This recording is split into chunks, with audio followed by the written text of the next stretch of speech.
Benny Ray 11 here, and I'm coming at you after the top 9 part 2 with Elvis week, mentored by you-know-who. And so I'm just going to go ahead, cut to the chase, get into the performances. First up was Crystal Bowersox, and I thought she did Saved, and it was really, really cool. It was very, very raspy, awesome vocals. Good job. Next up was Andrew. He did Hound Dog, and I basically just had this to say. You know, I think Kara was right. I think that, you know, he should have owned it. He should have just put a little swagger into it. But whatevs. I think that he's going to be gone tomorrow for sure. And next up was Tim doing Can't Help Falling in Love with You. And for the second week in a row, he wasn't horrible. I think that he should keep picking these songs that play up sort of his teen idol, teen fan base, because I don't think that he's gonna go much further if he doesn't. So, good job, Tim. After that was Leadwise. Leadwise did a little less conversation, and I thought his vocals were killer this week, and sorry, I forgot to warn you guys I'm a little sick. But it was, I thought it was a very, very, very good performance, and I think, but I still think that Kara had a good point. I think that he could have been a little bit more flirtatious, but hey, for any dude with a guitar, dude, I go on them. Anywho. After that, Aaron did Blue Suede Shoes. Yes! He took my advice! I think vocally he was okay, but his performance I felt was just kind of lame, and I really think that he could have done more with it, but and I'm not regretting suggesting that song for him. I'm just saying that I kind of felt it a little lame. And after that was Siobhan. After hearing that Siobhan was going to be with you-know-who, I seriously thought there was going to be a scream-off, which would have been awesome. But no, didn't happen.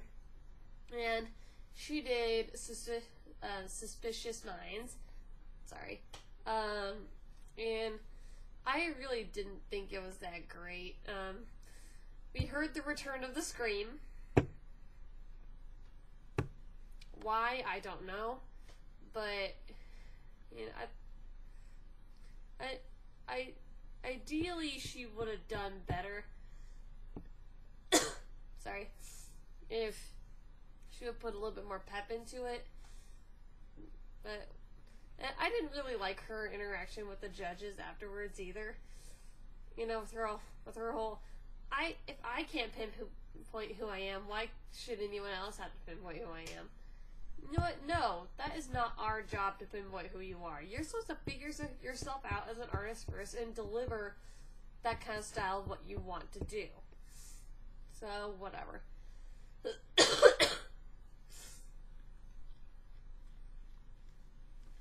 And after that was Big Mike. He did In the Ghetto. Yes. Another song I suggested. Woo! And I think he did it exactly, and he did it good. He did a good job. It was very intimate. It made the words really come alive. And I thought the song could work for him, and it did. Yuck. After that was Katie doing Baby What Do You Want Me to Do? And I thought her vocals were very, very good. But But I just couldn't take her little shark eye and, like, I don't know.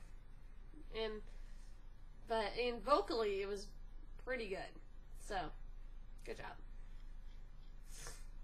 And then, last but not least, was Casey doing Loudy Miss Cloudy.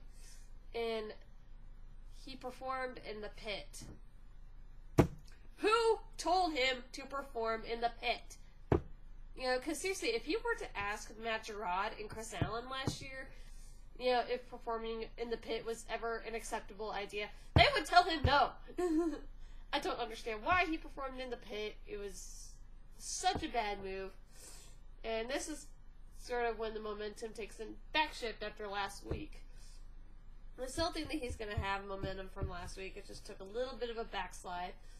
Vocally, it was fine. Like, vocally, it was very, very good. I think he just returned to his stiff, goofy grin form, and he needs to stop that. I don't know why Adam didn't tell him to stop that. If Adam is such a dynamic performer, why didn't he tell him to say, hey, you need to be not so stiff? Anyway, so what do you guys think of Adam as a mentor? I thought he wasn't the worst they've ever had, but I don't think he was the best that they've ever had. I mean, what I appreciated about him, I think, really was that he was able to pinpoint what their problems were right away. And I don't really think he did much in giving them any sort of direction on how to combat that. Really just telling them to smile. I mean, I could do something for them, but, I don't know. I think that if you look at Idol history, I personally think he doesn't really join the ranks of sorry, Jamie Foxx or Dolly Parton or even Jennifer Lopez. But I don't think he was the worst mentor they've ever had. That one would go to Miley Cyrus. So, sound off in the comments. And also, if I spot any fan-warring comments, I will spam you. I read these things. I'm warning you right now. No fan-warring. Gotcha.